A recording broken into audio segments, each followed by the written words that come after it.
muito de Fausto. Se é que você já não sabe, né? Talvez você já estudaram isso aí em filosofia, com a Daiane. Agora eu tô gravando, Matheus. Eu não tava, porque eu tava falando de dever, né, cara? Aí ficar assim, gravando esse trem de falar sobre dever, que menino fez, menino não fez, fica chato, né? Aí, por isso que eu deixei. Mas, vamos lá. Ó, nós temos aqui, para terminar de corrigir, atividade... Nossa, Deus do céu. Hoje eu tô quebrada, tá? Como se diz lá na roça, tô igual arroz de terceira. Aqui, ó. Nós temos aqui atividade para terminar de falar sobre ela, da página 30. Nós estamos falando da função catártica, e aí tem um texto do Mário de Andrade. O Mário de Andrade é um dos idealizadores da Semana de Arte Moderna, modernismo brasileiro, tá? Mário de Andrade escreveu Ode ao Burguês. Ode é um tipo de texto do gênero lírico que exalta alguém ou alguma coisa. A ode tem essa característica de exaltar, tá? Isso é matéria do ano que vem, e a Portilho já trouxe aqui. Ode, tipo assim, o gênero lírico tem vários tipos de texto, né? Tem o soneto, tem o haikai, tem a ode, tem a elegia, né? Que é assim, mais um tom funesto para quem já morreu. E a ode é para exaltar alguém, é uma poesia exaltatória. Só que aí o Mário de Andrade faz o contrário, tá certo? Quando ele faz uma ode ao burguês, ele vai usar muito a palavra ódio, tá? E se ele usa muita subjetividade, né, o que ele pensa, tá, gente? E muita parcialidade, né? Ele não é imparcial, ele é parcial. Ele toma partido aqui na situação para falar assim, para expor, né? Para externar essa raiva que tem, esse ódio que tem do burguês, entendeu? Então, por isso que ele fala assim, ó, eu insulto o burguês níquel, burguês, a digestão bem feita de São Paulo, o homem curvo, o homem nádegas. Eu vou usar, olha, gente, isso aqui é modernismo. O modernismo utilizava algumas palavras assim, fora do contexto usual de poesia. O modernismo não tinha pontuação, lembra? Modernismo. Né? Escreve mais do jeito do falar brasileiro, tá? E muita crítica. Então, aqui, ó, considerando o poema, redige um breve parágrafo associando a agressividade presente no poema, que é bastante agressiva, uma linguagem agressiva, tanto que ele fala de ódio o tempo todo, né? Porque, como eu falei, é uma subjetividade do eu lírico, e ele está externando essa pressão psicológica que ele sente. Ele quer ficar livre psicologicamente disso que ele está falando aqui, certo? E aí nós vamos caracterizar a função catártica nesse parágrafo. Eu vou fazer igual eu fiz na aula anterior. Eu mando para vocês a minha respostinha que eu tenho aqui, que fica top, né? Que vocês ficam com a resposta completa. Vocês passam para o caderno de vocês aí. A gente comenta aqui, mas eu não vou escrever, que senão a gente perde muito tempo, tá bom? Então, o que que ele faz? Ó, ele usa um alto nível de subjetividade, como eu falei, e de parcialidade, porque é o que ele pensa sobre esse determinado assunto, para poder mostrar o que ele pensa sobre os burgueses, ou seja, suas impressões sobre os burgueses. E também é importante falar aqui como é que ele articula as ideias aqui no texto, né? Não é um texto pensado, não é uma coisa premeditada, porque tanto que tem hora que ele grita, o lírico grita, tem hora que ele fala mais num tom mais suave, né? Ou seja, então isso não foi uma coisa premeditada, né? Por ele. Ao longo do texto, a gente vê muita repetição dessa palavra ódio, ódio, ódio, ódio. Morte à gordura, ódio aos temperamentos regulares, ódio aos relógios musculares, morte à infâmia, ódio à soma, ódio aos secos e molhados. Então, aqui faz até uma crítica, né? Que foi uma época que secos e molhados era até uma banda, né? Mas não é que quer dizer ódio à banda, é ódio a tudo. A quem é seco, a quem é molhado, a quem é branco, a quem é preto, a quem é judeu, a quem é católico, entende? Ódio de um modo geral.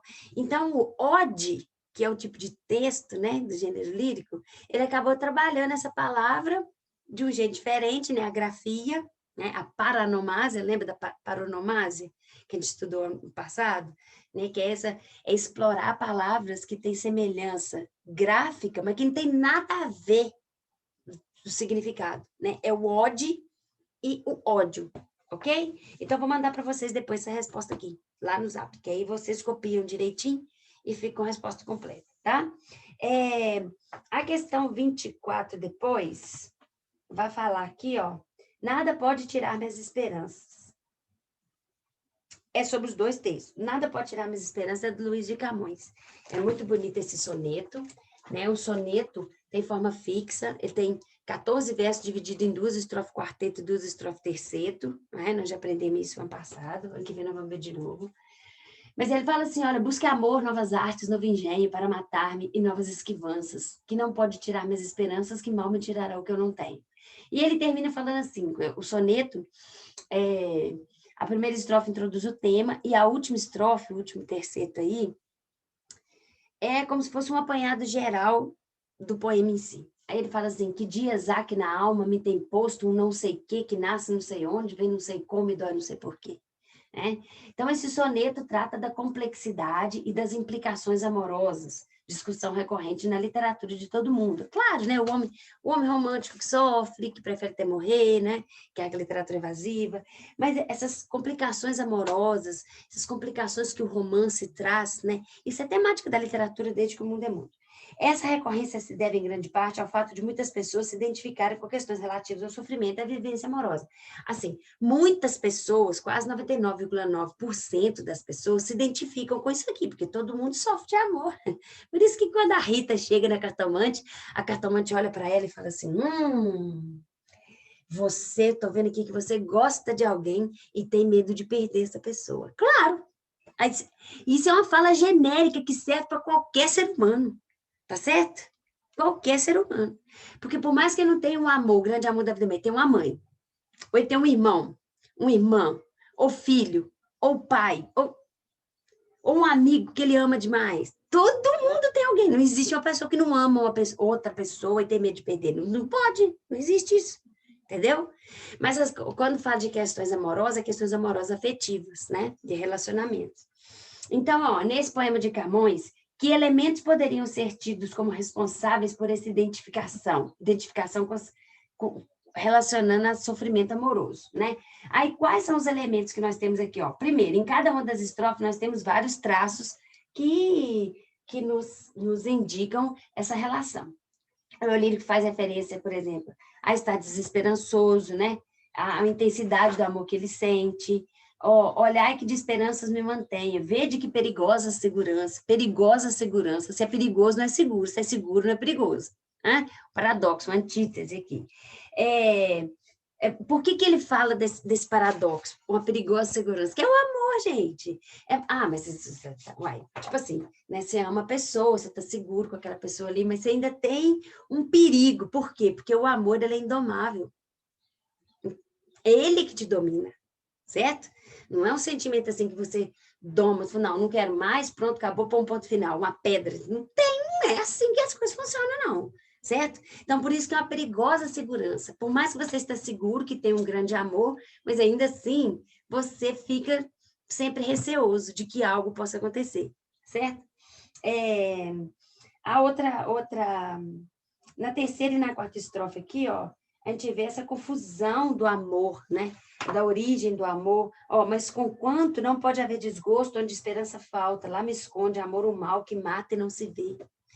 O Camões é que escreveu. Amor é o fogo que arde sem se ver, é ferida que dói, não se sente. É o mesmo Camões, né? É o desconcerto no mundo do homem que ama, certo? Homem e mulher, tá, gente? Então, ó, eu vou mandar para vocês a resposta aqui também, né? Porque são vários os elementos aqui, né? Que na primeira estrofe ele fala de estar desesperançoso, né? Porque ele sente um amor muito intenso por alguém. Depois, já na última estrofe, vai fazer uma reflexão sobre esse sentimento amoroso e sobre as suas dificuldades, porque parece que ele já não sabe mais quem que ele é, em que época que ele vive. Ele está assim, quem que eu sou, onde eu estou, de onde eu vim, para onde eu vou. Sabe? Ele não sabe de nada, ele ficou perdido de tanto amor. Tá? Então, vou mandar isso aqui. A 24 falou o seguinte, explique por que é possível caracterizar o amor como um sentimento que traria perigosas seguranças. Ai, meu Deus. Por quê, gente? Porque o sentimento o amor é aquele sentimento que o indivíduo não exerce nenhum poder sobre ele, como eu falei. O indivíduo não controla o sentimento, certo? Não controla. Se a gente controlar, a gente não sofria, uai. É fácil demais, aí. Não é? Então, por isso que é uma perigosa segurança, porque o indivíduo que ama, ele não tem nenhum controle sobre esse sentimento. E aí, por exemplo, quando ele fala assim, que o perigo que ele representa é justamente por isso, né? De que você também pode ter, assim, uma desilusão amorosa, não é? Isso é um perigo. Agora, segurança, por exemplo, Todo mundo precisa encontrar, o outro pé de chinelo, né?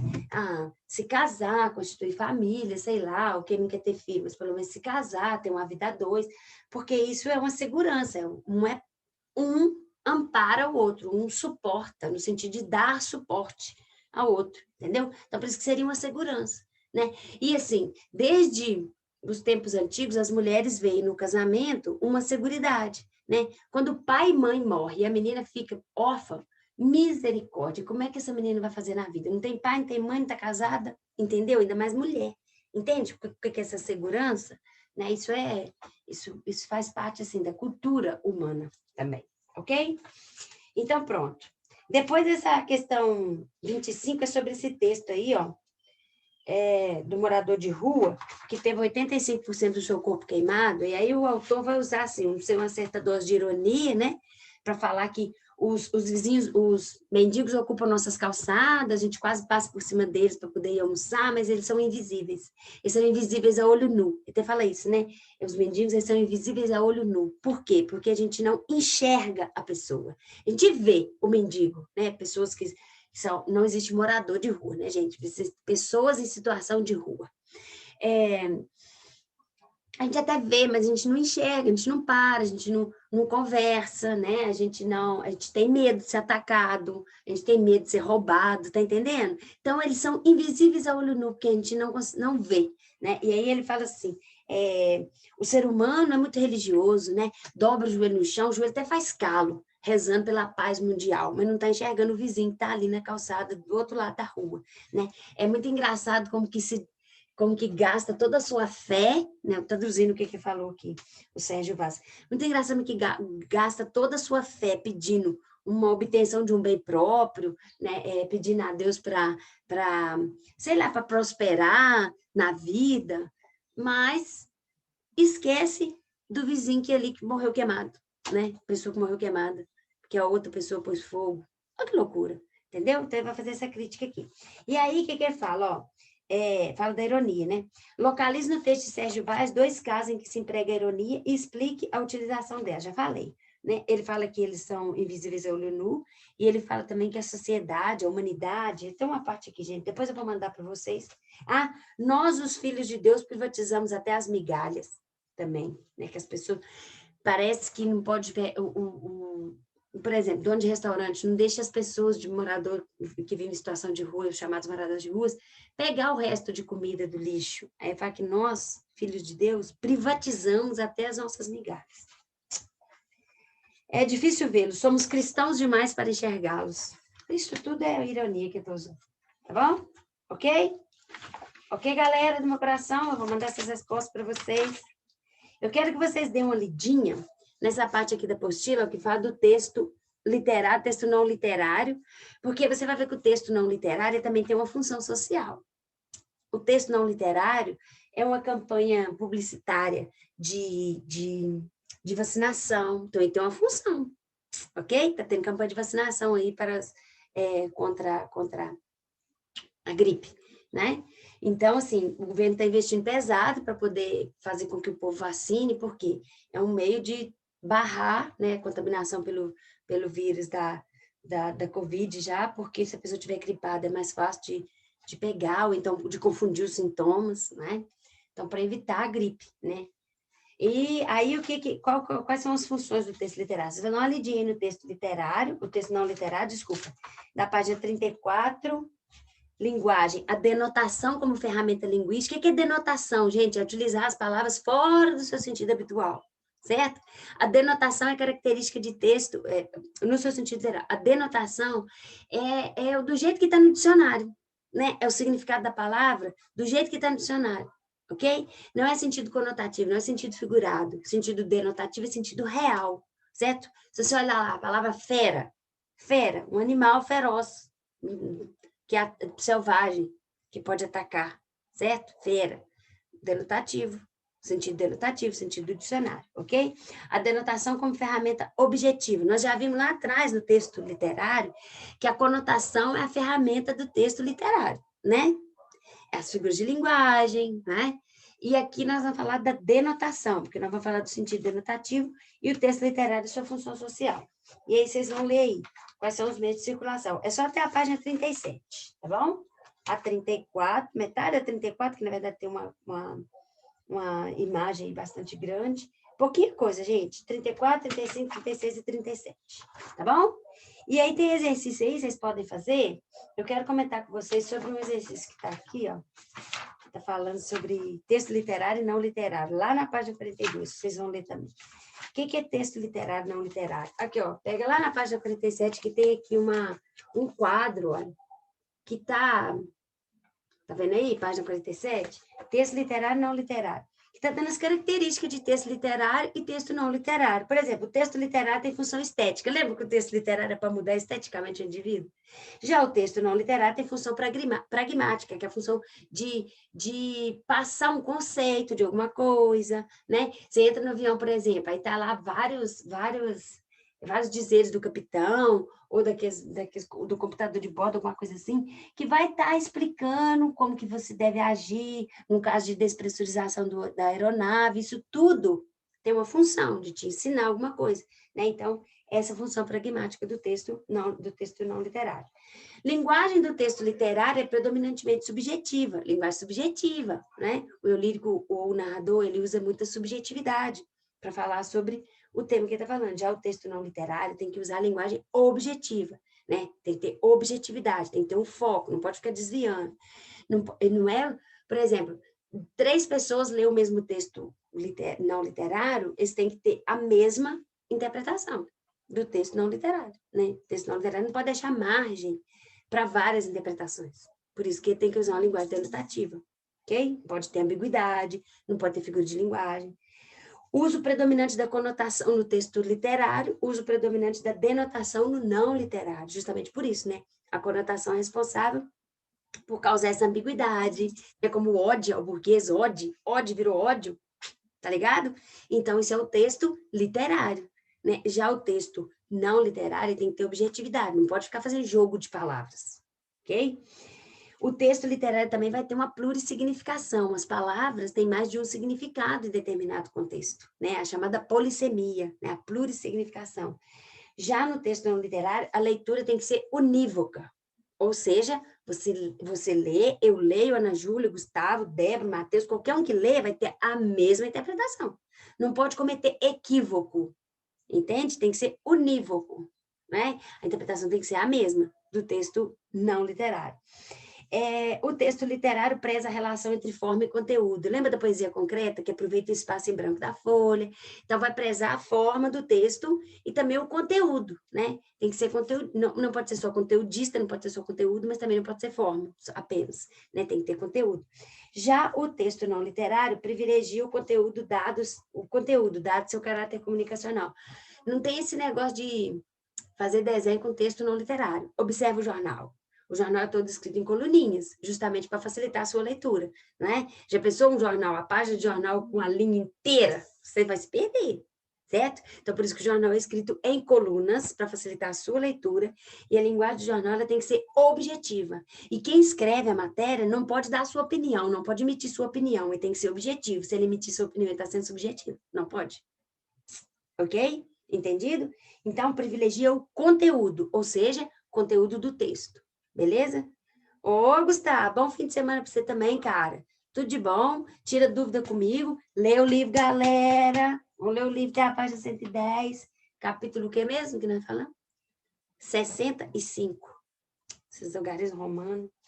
Aqui, tem um poema aqui na postinha de vocês, que nós vamos trabalhar lá no ensino médio inteiro. Segunda, terceira série, pré-vestibular passado, eu fiquei agarrada nesse poema pré-vestibular há muito tempo. Que na página 47 está falando de como fazer feijão, né? Aí nós temos um texto não literário, está te ensinando a fazer feijão. E aí depois nós temos um texto literário do João Cabral de Melo Neto, poeta do modernismo brasileiro, que está explicando que catar feijão, o poema dele tem esse título, catar feijão. E ele vai comparar o catar feijão com escrever. Dizer que catar feijão e escrever é quase a mesma coisa. Porque você vai catar o feijão, você joga ele na bacia de água, e o que boiar você tira e joga fora, porque está estragado. Escrever é a mesma coisa, você joga as palavras na folha, mas só que tudo vai boiar, porque a folha ela é concreta, né? É muito bacana essa comparação que ele faz aqui, gente, é muito bacana, que só tem metade do poema, mas é muito bacana, tá? É muito bacana. E aí vai trabalhar a polissemia, ele vai trabalhar a paronomásia, que ele vai falar aqui, ó, jogar fora o leve, o oco, a palha e o eco, né? O leve e oco, o leve é o feijão, o oco é a palavra, a palha é o feijão, o eco é a palavra. Ou seja, aquelas palavras que dão uma cacofonia, né? Elas estão juntas ali, não ficou muito bonito na frase, eu tenho que tirar. Entendeu?